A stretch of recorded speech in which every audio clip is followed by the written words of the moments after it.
Naipamalas pong muli sa isang event sa Montreal ang galing ng talentong Pinoy nang magbalik entablado ang ilang bandang Filipino-Canadian.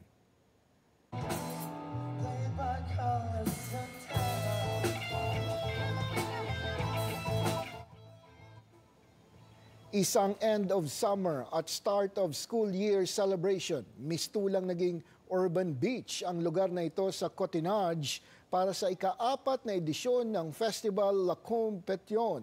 Hatid ng grupong Filipinos of Montreal. Kabilang sa Uptown Block Party ang all-Filipino lineup ng mga DJ at performers nitong Sabado ng gabi.